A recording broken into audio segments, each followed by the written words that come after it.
பிலிப்பியர் 1:29 சொல்லுகிறது, ஏனெனில் கிறிஸ்துவினிடத்தில் விசுவாசிக்கிறதற்கு மாத்திரமல்ல, அவர் நிமித்தமாக பாடுபடுகிறதற்கும் உங்களுக்கு அருளப்பட்டிருக்கிறது. பாடுகள் மனிதனுக்கும் உண்டு, பாடுகள் மனிதனுக்கும் உண்டு. ஏனெனில் கிறிஸ்துவின் இடத்தில் விசுவாசிக்கிறதற்கு மாத்திரமல்ல, ஆண்டவரை ஏற்றுக்கொண்டு ஆண்டவர் மேல நம்பிக்கையாய் இருக்கிறது மட்டுமல்ல, அவர் நிமித்தமாக பாடுபடுவதற்கு உங்களுக்கு அருளப்பட்டிருக்கிறது. ஏன்னு சொன்னா, ஆண்டவர் நமக்காக தான் அவர் பாடுபட்டார். அவருக்காக அவர் பாடுபடவில்லை, நமக்காக அவர் பாடுபட்டார். அதனால அவரை விசுவாசிக்கிற நாம் அவர் நிமித்தமாக பாடுபடுகிறதற்கும் நமக்கு அருளப்பட்டிருக்கிறதாம். பாடுபடுவதற்கு நமக்கு என்ன இருக்கிறது? கொடுக்கப்பட்டிருக்கிறது. பாடு அனுபவிக்கணும் அப்படி என்பதை கர்த்தருடைய கரத்திலிருந்து நமக்கு வரல. ஆனா மனிதர் மூலமாக சில பாடுகள் வரும், அதை கர்த்தர் அறிந்திருக்கிறார். அதனால் தான் ஆண்டவர் கற்ற நாம் கற்றுக்கொள்ள வேண்டும். ஆண்டவர் நமக்காக பாடுபட்டதுனால நாம் அவருக்காக கஷ்டப்பட வேண்டுமா? நமக்காக நாம் கஷ்டப்படக்கூடாது. ஆண்டவர் நிமித்தம் நிந்திக்கப்படுகிறவர்கள் பாக்கியவான்கள், பரலோக ராஜ்யம் அவர்களுடையது. நீங்கள் என்னிடத்தில் கண்டதும் எனக்கு உண்டென்று இப்போது கேள்விப்படுகிறதுமான போராட்டமே உங்களுக்கு உண்டு.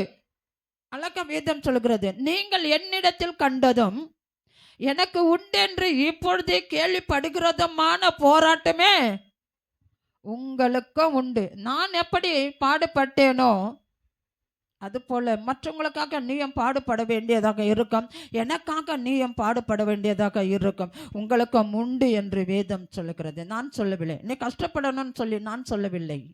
ஆனால் வேதம் சொல்லுகிறது, ஆண்டவருக்காக நாம் பாடுகள் அனுபவிக்க வேண்டுமா? சில வார்த்தைகள் சொல்லும், என்னிடத்தில் கற்றுக்கொள்ளுங்கள். ஏன் சொன்னால் நான் படுகிறதை நீங்கள் அறிந்திருக்கிறீர்கள், கேள்விப்பட்டிருக்கிறீர்கள். என்னிடத்தில் கற்றுக்கொள்ளுங்கள் என்று வேதம் சொல்லுகிறது. ஆனால் இங்கே அழகா சொல்லுகிறது, நீங்கள் என்னிடத்தில் கண்டதும் எனக்கு உண்டு என்று இப்போது கேள்விப்படுகிறதுமான போராட்டமே உங்களுக்கும் உண்டு. ஏன்னா உலகத்தில் உபத்திரம் உண்டு, ஆனாலும் திடன் கொள்ளுங்கள், நான் உலகத்தை உங்களுக்காக ஜெயித்தேன் என்றாரு. நமக்காக அவர் உலகத்தை ஜெயித்தாராம். நமக்காக அவர் உலகத்தை ஜெயித்தார். போராட்டங்கள் உண்டு. ஆண்டவர் நிமித்தம் நாம் பாடுகளை அனுபவிக்க வேண்டுமாம். என்ன அனுபவிக்க வேண்டும்? பாடுகளை. பிறந்ததுலேருந்து இன்ன வரைக்குமா நான் பாடு அனுபவிக்க வேண்டும் அப்படி என்ற கேள்வி நாம் கேட்கக்கூடாது. பாடு அனுபவித்தே ஆக வேண்டுமாம். பாடு அனுபவிக்க வேண்டும். எதை அனுபவிக்க ஆண்டவர் அனுமதி கொடுக்கிறாரோ அதை நாம் ஏற்றுக்கொண்டு அதை நாம் அனுபவிக்க வேண்டும். 1 பேதுரு 1 பேதுரு 1 சொல்லுகிறது, 1 பேதுரு 6 இதிலே நீங்கள் மிகவும் சந்தோஷப்படுகிறீர்கள் என்றாலும் போதும். இதிலே நீங்கள் மிகவும் சந்தோஷப்படுகிறீர்கள் என்றாலும் துன்பப்பட வேண்டியது அவசியமானதால் இப்போது கொஞ்ச காலம் பலவிதமான சோதனைகளினாலே துக்கப்படுகிறீர்கள். பலவிதமான சோதனைகள் நமக்கு வந்து கொண்டே இருக்கிறது, ஆனால் துக்கப்பட்டு கொண்டே இருக்கிறீர்கள். சோதனைகள் வருகிறது, அந்த சோதனையினாலே துக்கப்படுகிறீர்கள். அழிந்து போகிற பொன் அக்கினியினாலே சோதிக்கப்படும். அழிந்து போகிற பொண்ணு அக்கினியினாலே சோதிக்கப்படும். அதை பார்க்கிலும் அதிக விலையேற பெற்றதா இருக்கிற உங்கள் விசுவாசம் சோதிக்கப்பட்டு இயேசு கிறிஸ்து வெளிப்படும் போது உங்களுக்கு புகழ்ச்சியும் கனமும் மகிமையும் உண்டாக காணப்படுமா. அழிந்து போகிற பொண்ணு அக்கினியினாலே சோதிக்கப்படும். அதை பார்க்கலாம் நம்முடைய விசுவாசத்துக்கு மதிப்பே இல்லையாங்க. அது விலை உயர்ந்ததாம். நம்முடைய விசுவாசம் விலை உயர்ந்தது, விலையேற பெற்றது. உங்கள் விசுவாசம் சோதிக்கப்பட்டு ஆண்டவரை நெருங்க நெருங்க உபத்திரவங்கள் வரும். அந்த சோதனையில், அந்த நெருக்கத்தின் மத்தியில் ஆராதனையில் நம்ம பாடினது போல தான் ஆலயத்துக்கு வந்தாலே என்ன வரும், நமக்கு அழுக்கு வரும். ஏன்னா நம்ம துக்கங்கள் அதெல்லாம் நினச்சி ஆண்டவர் சமூகத்தில் நம்ம வைக்கும்போது தன்னறியாமலே துக்கங்கள் வரும், அழுக்க வர்றோமா. எப்படி செய்யறது தெரியல, எப்படி போகிறதுன்னு தெரியல. ஆனாலும் கைவிடாத கர்த்தர் உங்களோட கூட இருக்கிறார். எவ்வளவு உபத்திரம் வந்தாலும் அவர் உங்களோடு கூட இருக்கிறார். ஏன்னு சொன்ன அந்த உபத்திரவத்தில் இயேசு கிறிஸ்து வந்தால் உங்களுக்கு ஒரு புகழ்ச்சியம், ஒரு கனமும், ஒரு மகிமையும் என்ன பண்ணுமா, காணப்படுமா. அந்த துக்கப்படுகிற நேரத்தில், வேதனைப்படுகிற நேரத்தில், சோதிக்கப்படுகிற நேரத்தில் அந்த பொண்ணு வெள்ளியை விட உங்கள் விசுவாசம் அந்த துக்கமாக்கப்பட்டது. கர்த்தர் என்னோட கூட இருக்கிறார், இது எல்லாம் நான் அனுபவிப்பேன் என்று நான் அனுபவிப்பேன் சொன்னால் நான் வெட்கப்பட மாட்டேன். கர்த்தர் என்னோட கூட இருக்கிறார், என்னை வெட்கப்படுத்த விட மாட்டார். அப்படி நீ சொல்லும் போது ஒரு பெரிய புகழ்ச்சி கர்த்தர் உனக்கு கொடுக்க, ஒரு கனத்தை கொடுக்க, ஒரு மகிமை கொடுக்க அவர் வல்லவராய் இருக்கிறார். அவரை நீங்கள் காணாமல் இருந்தோம், அவரை நீங்க காணவே இல்லை. ஆனா என்ன செய்யறோம், அன்பு வைக்கிறோம். இயேசு கிறிஸ்துவின் மேலே அன்பா இருக்கிறோம். ஏன்னு சொன்னா அவர் நன் மீது வைத்த அன்பு நாம் அவர் மீது வைக்கிறோம்.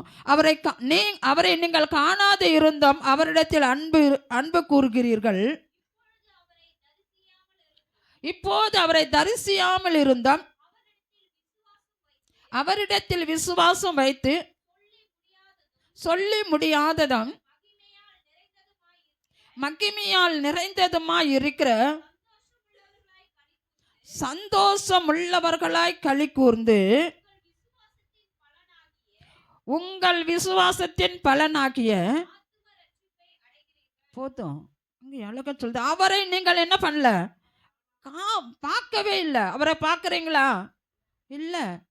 ஏன்னா பல தெய்வங்களை உருவாக்கி அதை கண்ணால் பார்த்து அதனிடத்தில் பேசி சில வரங்களை கேட்பாங்க. நாம் அப்படி இல்லை. நாம் விசுவாசம் விலை உயர்ந்தது. காணாமல் இருக்கிற தேவனை நாம் என்ன பண்ணுறோம், விசுவாசிக்கிறோம். அவரை நீங்கள் காணாமல் இருந்த அவரிடத்தில் அன்பு கூறுகிறீர்கள். இப்போது அவரை தரிசியாமல் இருந்தோம், பார்க்காம இருந்தோம், அவரிடத்தில் விசுவாசம் வைத்து சொல்லி முடியாததும் மகிமையால் நிறைந்ததுமாய் இருக்கிற சந்தோஷமுள்ளவர்களாய் களி கூர்ந்து. ஒரு சில காரியங்கள் நமக்கு சக்சஸ்ஃபுல் ஆகும்போது நம்மை அறியாமலே ஒரு சந்தோஷம் நமக்குள்ள வரும். ஏன்னு சொன்னால் இயேசு கிறிஸ்து உன்னுடைய விசுவாசத்தை அவர் அறிந்து அவர் உனக்கு நன்மை செய்யும் பொழுது, உனக்கு பதில் கொடுக்கும் பொழுது, அவர் உன்னை சாட்சியாக நிறுத்தும் பொழுது ஒரு சந்தோஷம் நமக்குள்ள வருகிறது. உங்கள் விசுவாசத்தின் பலனாகி ஆத்ம ரட்சிப்பை அடைகிறீர்கள். அப்பத்தாங்க நமக்கு ஆண்டவர் என்னோட கூட இருக்கிறார். இந்த பெரிய ஆபத்திலிருந்து கர்த்தர் நம்மளை பாதுகாத்தார், இவ்வளோ பிரச்சனையிலிருந்து கர்த்தர் என்னை விடுவித்தார். ஏன் என்று சொன்னால் எப்பக்கமாக நொறுக்கப்பட்டு ஒடுக்கப்பட்டு இருந்தாலும் போக்குறதுக்கு வழி தெரியலன்னு என்று இருந்தாலும் கர்த்தர் நமக்கு வழிகாட்டுகிறவர் ஒரே ஒருவர் மட்டும்தான். அது என்ன வழின்னு சொன்னால் ஆத்ம ரட்சிப்பு. அது என்ன வழி? ஆத்ம ரட்சிப்பு. கர்த்தர் ஆத்ம ரட்சிப்பை நமக்கு கொடுக்க அவர் வல்லவராய் இருக்கிறார்.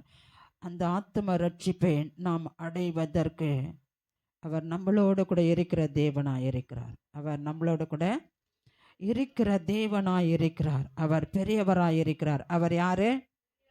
பெரியவராய் இருக்கிறார். அவர் பெரியவராய் இருக்கிறபடியினால உபத்திரவத்திலிருந்து நம்மளை மீட்டெடுக்க அவர் வல்லவராய் இருக்கிறார்.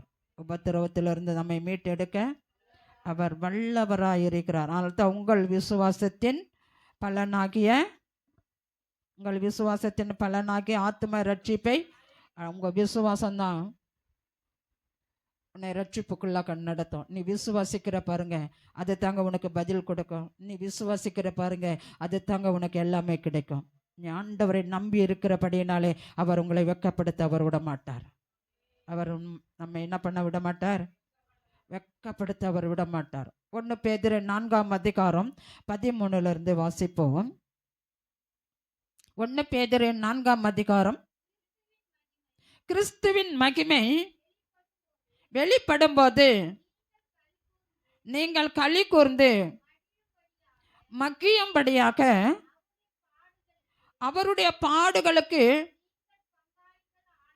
நீங்கள் பங்காளிகள் ஆனதால் சந்தோஷப்படுங்கள். போதும். கிறிஸ்துவின் மகிமையை வெளிப்படும்போது, கிறிஸ்துவின் மகிமை வெளிப்படும்போது நீங்கள் சந்தோஷப்பட்டு என்ன பண்ணுங்க? களி கூறுங்கள். களி கூறுங்கள். அவருடைய பாடுகளுக்கு நீங்கள் என்ன பண்ணுறீங்களா? அவர் பட்ட பாடு, அவர் தான் கஷ்டப்பட்டார். நாமளும் கஷ்டப்பட்டு அவருக்கு நம்ம பங்காளிகளாம். நம்ம யாரு? பங்காளிகள் ஆண்டவருக்கு. நம்ம யாரு? பங்காளிகள் ஆண்டவருக்கு. நம்ம பங்காளிகள். ஏன்னு சொன்னால், ஆண்டவர் நமக்கு நன்மை செய்தால் சகோதரன், நன்மை செய்யலைன்னா பங்காளி, பகையாளி. ஆமாம் தானே? பங்காளி என்ன பண்ணுவான்? பங்காளி என்ன பண்ணுவான்? பதம் பார்த்து பள்ளம் வெட்டுவான். பங்காளி என்ன பண்ணுவான்?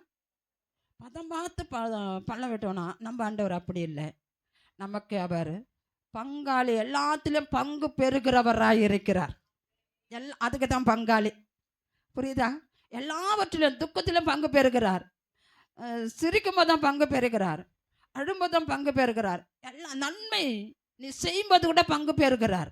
எல்லாவற்றிலும் அவர் பங்கு பெறுகிறதுனால நாம் ஆண்டவருக்கு பங்காளிகளாக இருக்கிறோம். நாம் ஆண்டவருக்கு சகோதரராக இருக்கிறோம், சகோதரிகளாக இருக்கிறோம், தாயாக இருக்கிறோம், தந்தையாக இருக்கிறோம். ஆண்டவருக்கு நாம் யாராக இருக்கிறோமா? பாடு என்னது? பங்காளிகளாய் இருக்கிறோம். நீங்கள் கிறிஸ்துவின் நாமத்தின் நிமித்தம் நிந்திக்கப்பட்டால் பாக்கியவான். நீங்கள் கிறிஸ்துவின் நாமத்தினாலே நிந்திக்கப்பட்டால் பாக்கியவான்கள். ஏனென்றால் தேவனுடைய ஆவியாகிய மகிமை உள்ள ஆவியானவர் உங்கள் மேல் தங்கியிருக்கிறார். அவர்களாலே தூஷிக்கப்படுகிறார், உங்களாலே மகிமைப்படுகிறார். அதாவது நீங்கள் கிறிஸ்துவின் நாமத்தின் நிமித்தம் நிந்திக்கப்பட்டால் பாக்கியவான்களாக இருப்பீர்களாம். பரலோக ராஜ்யம் அப்படிப்பட்டவர்களோ தான். ஆண்டவர் நிமித்தம் யாரெல்லாம் துக்கப்படுகிறார்களோ, யாரெல்லாம் நிந்திக்கப்படுகிறார்களோ அவர்களுக்கு கர்த்தர் நமக்காக ஒரு வீட்டை ஆயத்தப்படுத்தி வச்சிருக்கிறார். ஏனென்றால் தேவனுடைய ஆவியாகிய மகிமை உள்ள ஆவியானவர் உங்கள் மேல் தங்கி இருக்கிறார். அவர் நிமித்தம் நம்ம அவமானப்படும் போது அவருடைய ஆவி நமக்குள்ளே இறங்கி இருக்கிறது. ஏன் இறங்கி இருக்கிறதுனா, அவங்க என்னதான் நம்மளை கேவலப்படுத்தினாலும் நம்ம பேசாது இருப்போமா, அப்போதான் ஆண்டவர் நமக்குள்ளே இருக்கிறார்ன்ற அர்த்தமா. என்னது? நமக்குள்ள ஆவியானவர் உங்கள் மேல் தங்கி இருக்கிறார், அவர்களால் தூஷிக்கப்படுகிறார். அதாவது நம்மளை யாரெல்லாம் தூஷணமாக பேசுகிறாங்களோ நம்மளால் ஆண்டவரும் தூஷிக்கப்படுகிறாராம். நம்மளால் ஆண்டவரும் தூஷிக்கப்படுகிறாராம். உங்களால் மகிமையும் படுகிறார். ஆண்டவர் சொல்கிறார், என்னால் என் மக்கள் எவ்வளோ கஷ்டப்படுகிறான் பார், என்னால் என் மக்கள் எவ்வளோ அவமானப்படுகிறாங்க பார், அப்படி என்று சொல்லி சந்தோஷப்படுவாராம். ஏன்? நீங்கள் துக்கப்பட்டதுக்காக அல்ல, பொறுமையாய் சகித்து கொண்டு இருப்பதற்காக அவர் சந்தோஷப்படுகிறாராம். அவர் எப்படி இருக்கிறார்? சந்தோஷப்படுகிறாராம். 16 வரை வாசிங்க. ஆதலால் உங்களில் ஒருவனும் கொலை பாதகனாயாவது, திருடனாயாவது, பொல்லாங்கு செய்தவனாயாவது, அந்நிய காரியங்களில் தலையிட்டு கொண்டவனாயாவது பாடுபடுகிறவனா எப்படி? ஆதலால் உங்களில் ஒருவனும் கொலைபாதகனாயாவது, திருடனாயாவது, பொல்லாங்கு செய்கிறவனாயாவது, அந்நிய காரங்களில் தலையிட்டு கொண்டவனாயாவது பாடுபடுகிறவனாய் இருக்கக்கூடாது. அவன் திருடனா இருந்தால் அவனை போல நம்ம இருக்கக்கூடாது. புரியுதா? பொல்லாங்கு செய்கிறனா அவனை போல இருக்கக்கூடாது. கொலை பாதகனாக இருக்கக்கூடாது. பல காரியங்களை நம்ம தலையிட்டு கொள்ளக்கூடாது. பாடுபடுகிறனா இருக்கவும் கூடாது. ஒருவன் கிறிஸ்தவனாய் இருப்பதினால் பாடுபட்டால் வெக்கப்படாமல் இருந்து அதன் நிமித்தம் தேவனை மகிமைப்படுத்த கடவன். ஒருவன் கிறிஸ்தவனாய் இருப்பதினால் பாடுபட்டால் வெக்கப்படாமல் இருந்து அதன் நிமித்தம் தேவனை மகிமைப்படுத்த வேண்டுமா? கரங்களை தட்டி தேவனை மகிமைப்படுத்துங்க. நான் ஆண்டவருக்காக நான் பாடுபடுவேன், அதனால் நான் மகிமைப்படுவேன். கர்த்தர் என்னை வெக்கப்படுத்த விடமாட்டார். இன்னும் மென்மேலும் ஆசீர்வதித்து அவர் உயர்த்த அவர் வல்லவராயிருக்கிறார். வெக்கப்படுத்துகிற தேவனா ஆண்டவர் இல்லை. அவர் சமூகத்தில் நம்ம அழுது கொண்டு இருக்கிறோன்னு சொன்னா, அண்ணால் அழுததை ஏலி ஏளனமாய் பார்த்தானா? அண்ணால் அழுததை ஏலி ஏளனமாய் பார்த்தானா? அதனால்தான் ஏளனமாய் பார்த்ததை விட அந்த அண்ணால் அந்த ஆலயத்தில் அழுததுக்கு அந்த ஏலி முன்னாடி ஒரு சாமுவேலை கொடுத்தாராம். உங்களுக்கு கர்த்தர் ஒரு சாமுவேலை, ஒரு தீர்க்கதரிசி கொடுக்க அவர் வல்லவராக இருக்கிறார். உங்களுக்கு ஒரு தீர்க்கதரிசி கொடுக்க அவர் வல்லவராக இருக்கிறார்.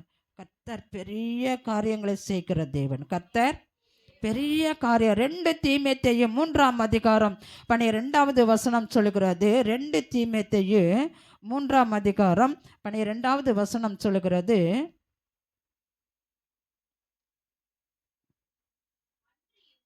அன்றியும் கிறிஸ்து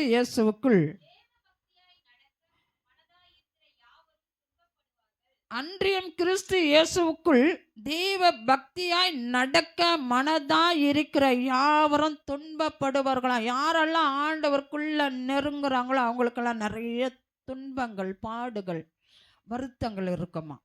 ஆண்டவரை யாரெல்லாம் தேடுகிறார்களோ அவர்களுக்கு என்ன இருக்குமா? துன்பப்படுவார்களாம். அன்றைய கிறிஸ்து இயேசுக்குள் தேவ பக்தியாய் நடக்க மனதாய் இருக்கிற யாவரும், நான் ஆண்டவரை விட்டு விலகவே மாட்டேன். எவ்வளோக்கு எவ்வளோ எனக்கு பாடுகள் வந்தாலும் துக்கங்கள் வந்தாலும் அவரை விட்டு விலக மாட்டேன் என்று யாரெல்லாம் உறுதியாக பற்றி கொண்டு இருக்கிறார்களோ அவர்களுக்கு துன்பங்கள் வரும். மகதலேனா மரியாள் கூட அப்படி இருந்தவள் தான். ஆனாலும் அவரை விட்டு எடுப்படாத நல்ல பங்கு தெரிந்து கொண்டாள். சமாரிய ஸ்திரீ கூட அவமானப்பட்டவள் தான். ஆனாலும் அவமானப்பட்டவள் மத்தியில் கர்த்தர் அவள் தலையை உயர்த்தினாள். அதே போல யாக்கையில் கூட இந்த சிம்சோனு ஒரு வேசின் வீட்டில் இருக்கும்போது கூட, சிம்சோனில் ஒரு யோசுவாவில் இருக்கும், அந்த 2 தூதர்களை அவள் காப்பாற்றினாள். 2 தூதர்களை அவள் காப்பாற்றினார். 2ஆம் அதிகாரத்தில் இருக்கும் அந்த வேசி வீட்டில். ஆனால் அந்த குடும்பத்தை கர்த்தர் காப்பாற்றினார். அவள் மகிமைப்பட்டாள். ஆனால் ஆண்டவர் நிமித்தம் அவளை தூஷிக்கப்பட்டதுனால, ஏன்னா நிறைய அந்த பெண்களை குறித்து நிறைய காரியங்கள் இருக்கு. ஆண்டவர் அவங்களை எல்லாம் கர்த்தர் உயர்த்தினாராம். அப்படி உங்களை கர்த்தர் உயர்த்த அவர் வல்லவராக இருக்கிறார். அதே 2 தீமோத்தேயு 2ஆம் அதிகாரம் 12-13 சொல்லுகிறது, அவரோடு கூட பாடுகளை சகித்தோமானால் அவரோடு கூட ஆளுகையும் செய்யும். அவரோடு கூட பாடுகளை சகித்தோமானால் அவரோடு கூட ஆளுகையும் செய்வோம். நாம் அவரை மறுதலித்தால் அவரும் நம்மை மறுதல். அவரோடு கூட பாடுகளை சகித்தோமானால் அவரோடு கூட ஆளுகையும் செய்வோம். நாம் அவரை மறுதலித்தால் அவரும் நம்மை மறுதலிப்பார். அவரோடு கூட நம்ம படுகிற அந்த பாடுகள் எப்படி ஏற்பட்டதாம், அது சகித்து கொள்வோமானால் ஒரு அதிகாரத்தை கர்த்தர் நமக்கு கொடுப்பாராம். ஒரு அதிகாரத்தை கர்த்தர் நமக்கு கொடுப்பார். அடுத்து 13வது வசனம் சொல்லுது, நாம் உண்மை இல்லாதவர்களாய் இருந்தாலும் அவர் உண்மை உள்ளவராய் இருக்கிறார். அவர் தம்மை தாம் மறுதலிக்க மாட்டார். நாம் உண்மை இல்லாதவர்களாக இருந்தாலும் ஆண்டவர் உண்மை உள்ளவராக இருக்கிறார். நாம் அவரை மறுதலித்தாலும் அவர் நம்மை மறுதலிக்க மாட்டார். நாம் அவரை மறுதலித்தாலும் அவர் நம்மை மறுதலிக்க மாட்டார். ரோமர் 8ஆம் அதிகாரம் 18வது வசனம் சொல்லுகிறது. ரோமர் 8:18 சொல்லுகிறது. ரோமர் 8ஆம் அதிகாரம் ஆதலால் இக்காலத்து பாடுகள் இனி நம்மிடத்தில் வெளிப்படும் மகிமைக்கு ஒப்பிடத்தக்கவைகள் அல்லவென்று. ஆதலால் இக்காலத்து பாடுகள் இனி நம்மிடத்தில் வெளிப்படும் மகிமைக்கு ஒப்பிடத்தக்கவைகள் அல்லவென்று எண்ணுகிறேன். மேலும் தேவனுடைய புத்திரர் வெளிப்படுவதற்கு இந்த காலத்து பாடுகளை விட தேவனுடைய புத்திரர் வெளிப்படுவதற்கு சிருஷ்டியானது மிகுந்த ஆவலோடு காத்து கொண்டு இருக்கிறதாம். ஆண்டவருக்காக பாடுகள் பட்டால் நாம் மறுபடியும் பிறக்க அவர் வல்லவராய் இருக்கிறார். பிறக்க வைப்பதற்கு அவர் எப்படி இருக்கிறாரா? வல்லவராய் இருக்கிறார். ஒரு வசனத்தை சொல்லி முடிச்சிடலாம். அப்போஸ்தலர் 20ஆம் அதிகாரம் 23-24 சொல்கிறது.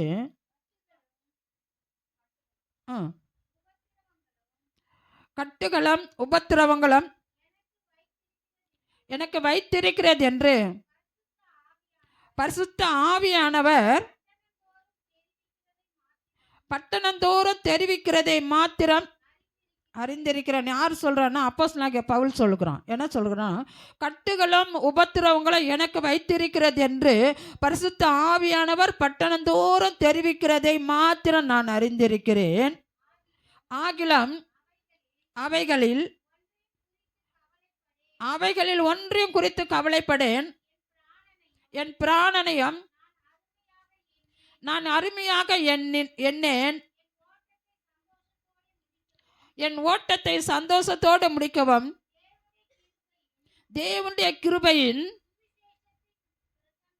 தேவனுடைய கிருபையின் சுவிசேஷத்தை பிரசங்கம் பண்ணும்படிக்கு நான் கர்த்தராகிய இயேசுவின் இடத்தில் பெற்ற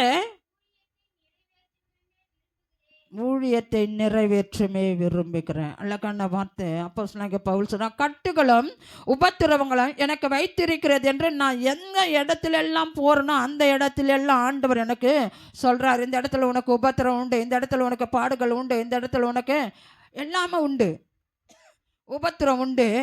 ஆனாலும் அவைகளில் ஒன்றையும் குறித்து நான் என்ன பண்ணல? நான் கவலையே படலை. ஏன்னு சொன்ன ஆண்டவருக்காக நான் உழைப்பேன். என் பிராணனையும் நான் அருமையாக எண்ணினேன். அவனுடைய பிராணனை, அவனுடைய உயிரை ஆண்டவருக்காக நான் மறிக்க போகிறேன், மறித்தால நான் ஆண்டவருக்காக மறிப்பேன் என்று அவன் அருமையாக எண்ணினானாம். என் உயிர் போனாலும் பரவாயில்ல, நான் ஆண்டவருக்காக நான் அவருடைய சுவிசேஷத்தை பிரசங்கிப்பேன் என்று சொல்லி அருமையாக எண்ணேன். என் ஓட்டத்தை சந்தோஷத்தோடு முடிக்கவும் தேவனுடைய கிருபையின் சுவிசேஷத்தை பிரசங்கம் பண்ணும்படிக்கு நான் கர்த்தராகிய இயேசு கிறிஸ்துவினிடத்தில் பெற்ற ஊழியத்தை நிறைவேற்றவுமே விரும்புகிறேன். கர்த்தருடைய ஊழியத்தை கர்த்தர் நமக்கு ஒரு பொறுப்பு கொடுப்பார் என்று சொன்னால் அந்த ஊழியத்தை நமக்கு பாடுகளும் உபத்திரவங்களும் நிந்தனைகளும் வந்தாலும் அதை கவலைப்படாமல் அவரை கொடுத்த அந்த ஊழியத்தை நிறைவேற்றுவதற்கு நல்ல ஒரு போராட்டத்தை போராட வேண்டுமா? அப்போ நல்ல போராட்டத்தை போராடினேன், ஓட்டத்தை முடித்தேன், விசுவாசத்தை காத்து கொண்டேன் என்று அப்போஸ்தலனாகிய பவுல் சொல்லுகிறான். அவனுடைய ஊழியத்தை பார்த்தேன்னா பயங்கரமாக இருக்கும். ஆனால் ஆண்டவருடைய ஊழியத்தை செய்கிற எல்லாருக்கும் உபத்திரவங்களும் பாடுகளும் இருக்கும்.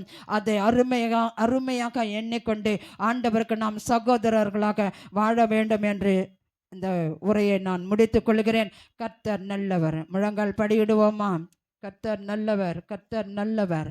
அவர் நம்மளோடு கூட இருக்கிறபடியினாலே எதை குறித்தும் பயமில்லாமல் இருக்கும்படியாக ஆண்டவர் பாதத்திலே நம்ம ஒப்பு கொடுப்போமா? ஏன்னு சொன்னால் அவர் பாடுகள் நிமித்தம் ஆலயத்தில் நம்ம என்ன செய்கிறோம்? ஆலயத்தில் நம்ம வரும்போது நமக்கு அழுகை வருகிறது. ஏனென்று சொன்னால் அந்த அந்த துக்கத்தை நினைத்து அந்த பாடலை பாடி நாம் நிறைவுக்குள்ளாக வரலாம். கர்த்தர் நல்லவர், கர்த்தர் நல்லவர்.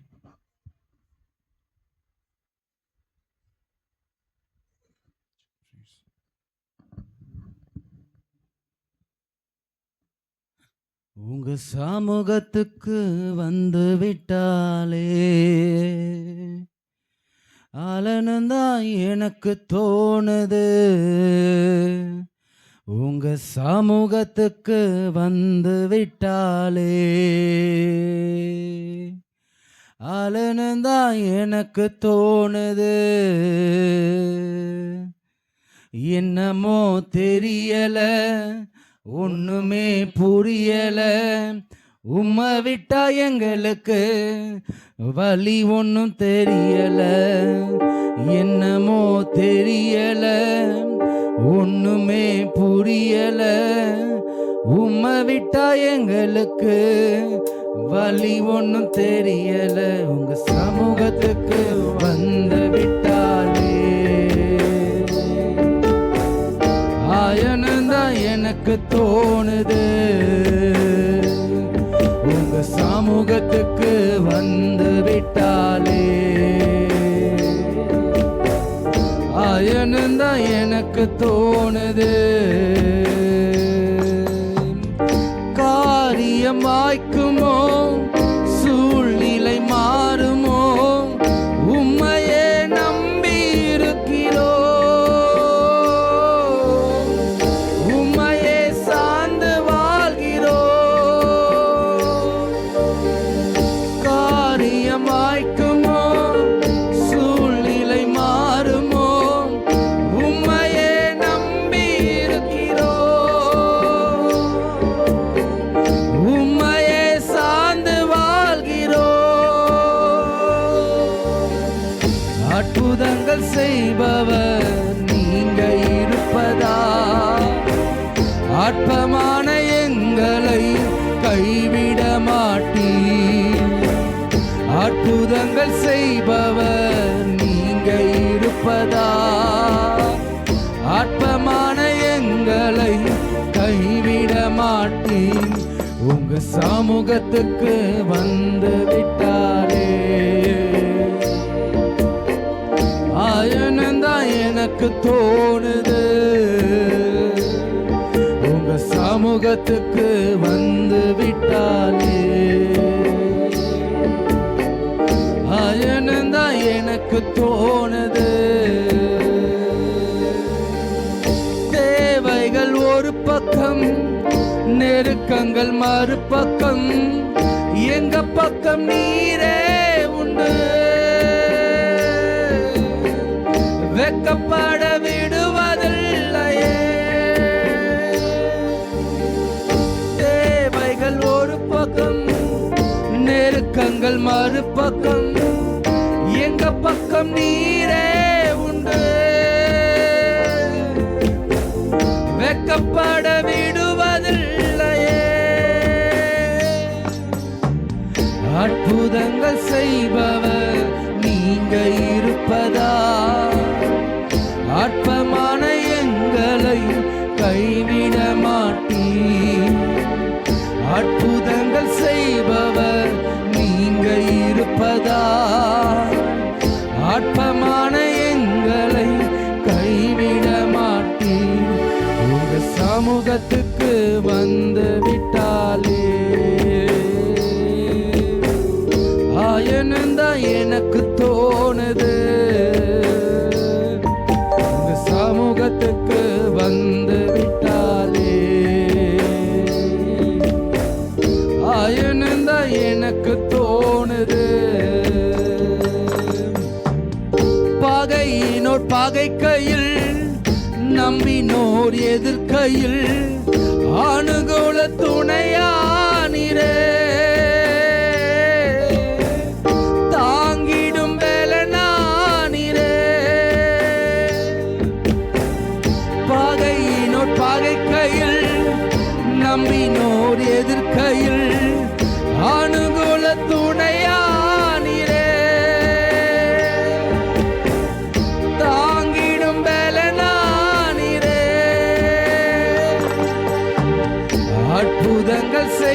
செய்பவர் நீங்க இருப்பதால் அற்பமான எங்களை கைவிட மாட்டீர்.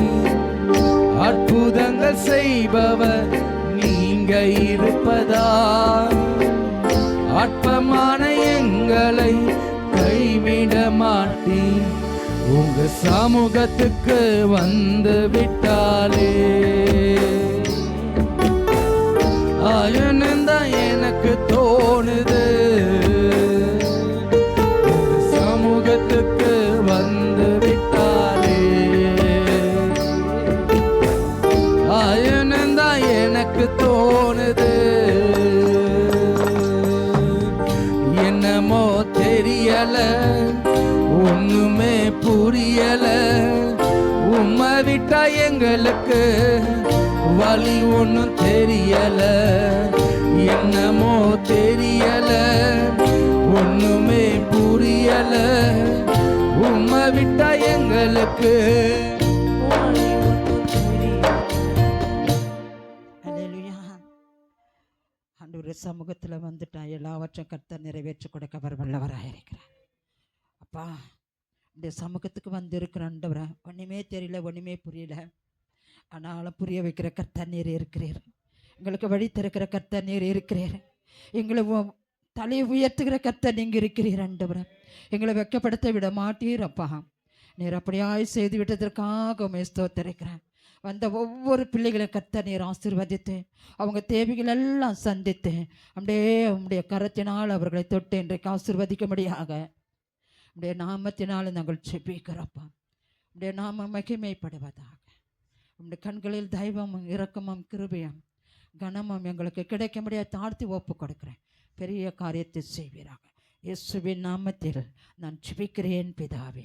ஆமென், ஆமென்.